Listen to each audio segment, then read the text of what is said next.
Les accords de pêche entre l'Union européenne et le Sénégal, c'est terminé.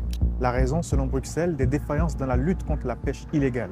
Il n'est pas question de renouveler l'accord de pêche. Pourquoi? Parce que le 27 mai dernier, la Commission européenne a notifié à l'État du Sénégal le fait qu'il y avait un certain nombre de défaillances qui avaient été constatées. Sur la base de ces accords signés depuis 2019 entre le Sénégal et l'UE, l'instance européenne avait la possibilité sur papier de pêcher 10 000 tonnes de poissons par an pour le compte de la France et de l'Espagne notamment. Quand on fait le calcul, c'est au moins 50 000 tonnes de poissons au cours des 5 années de l'accord.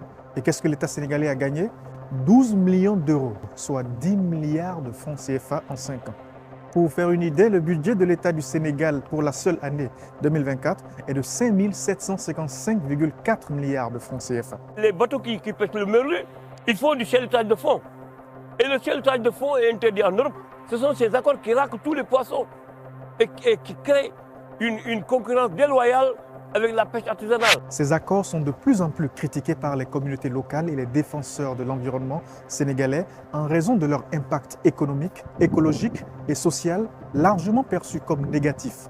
Ils ont aussi provoqué une concurrence exacerbée et déséquilibrée entre les bateaux européens et les pêcheurs artisanaux sénégalais qui, en raison de la raréfaction des poissons dans leurs propres eaux, se voient contraints de migrer vers les eaux mauritaniennes, obtenant difficilement des licences de pêche chaque année.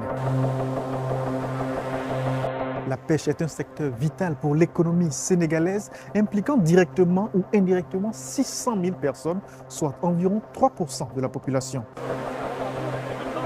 L'année dernière, par exemple, les autorités avaient décidé de ne pas attribuer de nouvelles licences. Les professionnels et la société civile avaient salué cette décision courageuse.